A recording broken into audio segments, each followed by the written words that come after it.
Assalamualaikum warahmatullahi wabarakatuh. Salam sejahtera untuk kita semuanya. Pemirsa yang berbahagia, pada kesempatan kali ini kita akan mencoba membahas sebuah topik mengenai indigenisasi multikulturalisme Indonesia melalui modal sosial dan kewarganegaraan multikultural.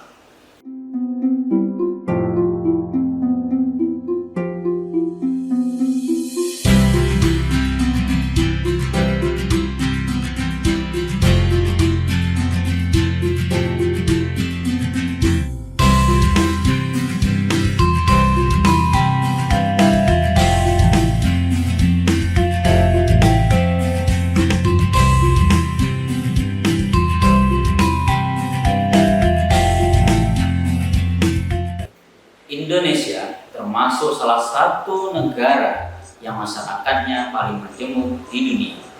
Sebuah negara bangsa dengan luas wilayah 1.913.578 km persegi dengan 17.504 pulau dan jumlah populasi penduduknya 270 juta jiwa. Terhimpun dari 1.340 suku bangsa, 6 agama, dan 718 ragam bahasa. Wilayah yang luas dengan keberagaman ribuan suku bangsa di dalamnya menjadi kekayaan dan kebanggaan tersendiri bagi bangsa Indonesia di kancah dunia internasional. Seperti dikatakan oleh Purnifal bahwa dengan keunikan dan kebesarannya, Indonesia menjadi lokus klasik bagi masyarakat plural. Namun, kondisi keberagaman kebangsaan Indonesia ini harus dikelola dengan baik agar segala perbedaan atau keberagaman ini tidak menimbulkan permusuhan maupun perpecahan dalam tubuh bangsa Indonesia.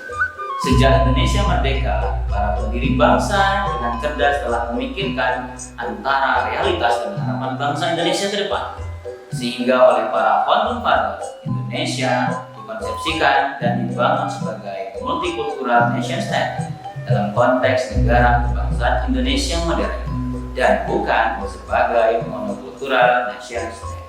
Namun sayangnya dalam perjalanan bangsa Indonesia, khususnya pada masa Orde Baru, realitas multikultural ini dibenturkan dengan politik monokulturalisme. Di masa Orde Baru, perbedaan kebudayaan dipandang sebagai suatu hal yang tidak selaras dengan program pembangunan, sehingga kebijakan kebudayaan cenderung diarahkan pada homogenisasi, sebagaimana yang dikenal dengan istilah asas tunggal. Akibatnya, politik seragamisasi budaya ini pada masa Orde Baru telah menghancurkan lokal cultural genius kebudayaan Indonesia di berbagai daerah. Politik monokulturalisme ini yang telah menghancurkan berbagai lokal genius wilayah pada perkembangannya mengakibatkan kerentanan dan juga desintegrasi sosial kultural. Gelombang kerusuhan anti Cina, konflik antar etnis Dayak dan Madura, konflik agama dan gerakan-gerakan separatisme yang pernah terjadi di Aceh dan Papua menyingkapkan kenyataan bahwa problem polietnis yang juga multinasional mengancam keutuhan kebangsaan. Oleh karena itu, untuk mencegah dan mengurangi terjadinya konflik vertikal ataupun horizontal, salah satu ikhtiar yang dapat dilakukan oleh bangsa Indonesia adalah indigenisasi multikulturalisme Indonesia yang berwatak Bhinneka Tunggal Ika. Multikulturalisme secara bahasa tersusun dari kata multi yang berarti beraneka ragam dan kultural yang berarti budaya, kemudian isme yang menyiratkan aliran atau paham tertentu. Merujuk konsep secara bahasa tersebut, maka hakikat dari multikulturalisme adalah paham yang mengakui perbedaan dan keragaman dalam suatu bingkai kebersamaan dan kesederajatan. Multikulturalisme ini dapat meliputi suatu gerakan, kebijakan ataupun pendidikan yang menekankan pengakuan pada keanekaragaman multikultural atau kultural dalam masyarakat untuk mempromosikan kesetaraan dalam semua tradisi kultural masyarakat. Multikulturalisme sebagai fenomena dunia modern muncul pada awal tahun 1960-an dan mendapatkan legitimasi pada tahun 1970-an sebagai sebuah model alternatif dalam membangun negara bangsa. dan mengelola kemajemukan masyarakat. Keberhasilan praktik multikulturalisme dalam mengelola masyarakat multikultural telah terbukti di beberapa negara seperti Kanada dan Australia. Multikulturalisme menjelma sebagai sebuah pemikiran, kebijakan, dan pendidikan yang menekankan betapa pentingnya memelihara pluralisme budaya termasuk agama. Dewasa ini telah banyak berbagai negara di dunia yang mengadopsi multikulturalisme.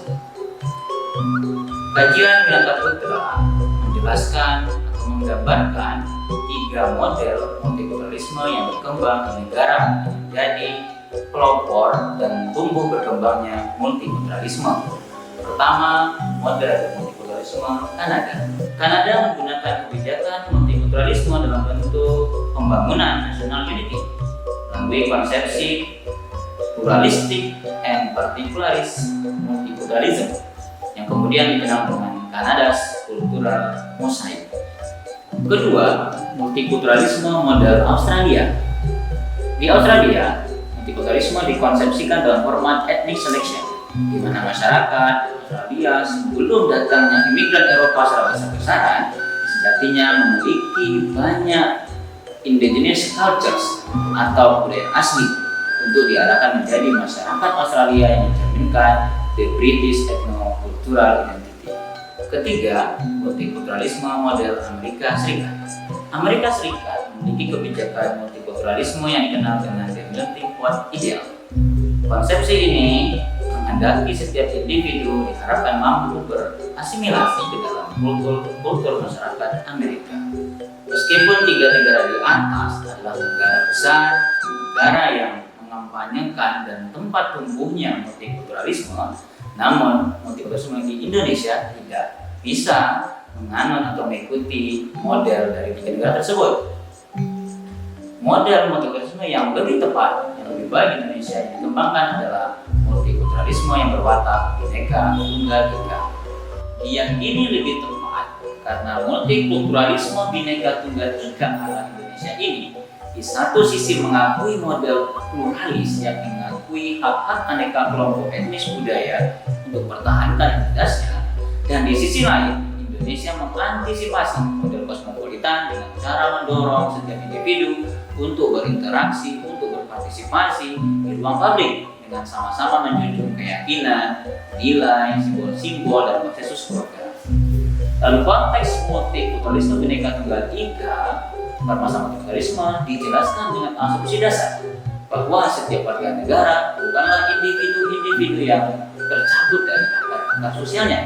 Kemudian, kemampuan terhadap hak budaya kelompok seperti minoritas dibuka sebagai prakondisi menuju pembentukan individu warga negara bisa melampaui identitas etniknya, yang dalam keluargaan istilah ini disebut dengan post-ethnic integration.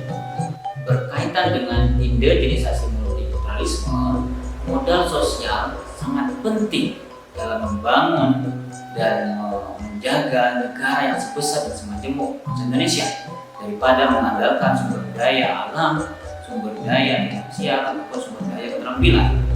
Menurut Yudi Latif, apapun bentuk pengorganisasian politik negara Indonesia baik hari ini maupun mendatang, maka yang lebih tepat adalah dengan senantiasa menjaga dan mengembangkan modal sosial. Dan negara itu akan hanya bisa dipertahankan sejauh negara tersebut memiliki modal sosial. Hal ini karena modal sosial mampu menjadi kekuatan yang kohesif, yang kolektif, dan inklusivitas untuk membangun bangsa yang majemuk. Khalid Jernih mengembangkan 5 strategi yang dapat dilakukan untuk memperkuat dan mengembangkan dominasi multikulturalisme di Indonesia. Pertama, mempersiapkan ruang publik di mana keanekaragaman kehidupan yang berbeda dapat berkembang. Yang kedua, menciptakan tempat-tempat di mana pengertian-pengertian lokal yang spesifik bisa dibuat. Yang ketiga, menangani batas kabur yang dihasilkan dari paradoks tentang divergensi kehidupan masyarakat yang meningkat dan tumbuhnya kepentingan perbedaan. Yang keempat, mengatur kehidupan masyarakat yang lebih otonom. Dan yang kelima yang terakhir, dasar kehidupan yang lebih divergen. Fakta sentral dari kehidupan komunitas menjadi multiplicitas yang bermakna dan titik temu yang akan terus berlanjut. Selanjutnya, indigenisasi multikulturalisme dapat dilakukan melalui kewarganegaraan multikultural. Menurut Christian Jorge dalam Handbook of Citizenship Studies, dalam tulisannya Asian dan Prayu Turner mengungkapkan bahwa multikultural ini adalah warga negara yang mengakomodasi etnis dan minoritas yang mendamaikan individu dan kelompok atau negara bangsa yang beragama. Kewarganegaraan multikultural merupakan cara yang paling efektif untuk menegosiasikan keanekaragaman guna menghasilkan integritas sosial atau menyatukan segala hal di masyarakat. Apabila dipraktikkan dengan benar dan kadar yang tepat, maka multikultural dapat menciptakan integritas dan stabilitas politis negara dalam demokrasi dan pluralisme. Indigenisasi multikulturalisme melalui kewarganegaraan multikultural dapat dilakukan dengan membangun kebudayaan kemasyarakatan yang didasarkan pada nilai-nilai bersama. Kimlika mengembangkan nilai-nilai bersama dalam konteks kewarganegaraan multikultural, diantaranya 1. Kepercayaan akan bersama dan keadilan. 2. Kepercayaan akan musyawarah dan dialog. 3. Pentingnya penyusunan toleransi. 4. Dukungan pada keragaman. 5. Rasa kasih dan sayang. 6. Keterikatan pada lingkungan alam. 7. Komitmen pada kebebasan, perdamaian, dan perubahan tanpa kekerasan. Di samping nilai-nilai bersama, indigenisasi multikulturalisme masih membutuhkan satu syarat lagi dalam membangun kesatuan sosial, yaitu yang disebut dengan identitas bersama. Identitas bersama ini dapat dibangun dengan kesamaan sejarah, kesamaan bahasa maupun kesamaan agama. Menurut Kimlika, dalam hal ini Kimlika mencontohkan kasus di Amerika Serikat atau orang Amerika. Kimlika mempertanyakan atau menanya kepada khalayak umum, apa yang membuat orang Amerika bersatu kendati mereka kurang dalam nilai-nilai bersama? Hal ini ternyata karena orang Amerika memiliki identitas yang sama sebagai orang Amerika. Lalu bagaimana dengan Indonesia? Indonesia sejatinya partai komplit yang mana memiliki keduanya, baik itu identitas bersama maupun nilai-nilai bersama. Identitas dan nilai-nilai bersama bangsa Indonesia tersebut adalah Pancasila sebagai kepribadian bangsa yang membedakan dengan bangsa-bangsa lain di dunia. Di antaranya yaitu nilai ketuhanan, nilai kemanusiaan, nilai persatuan, nilai kerakyatan, dan nilai keadilan. Pemirsa yang berbahagia, demikianlah topik pembahasan mengenai indigenisasi multikulturalisme Indonesia melalui modal sosial dan kewarganegaraan multikultural. Terima kasih bagi pemirsa yang telah menyimak, semoga bermanfaat. Assalamualaikum warahmatullahi wabarakatuh.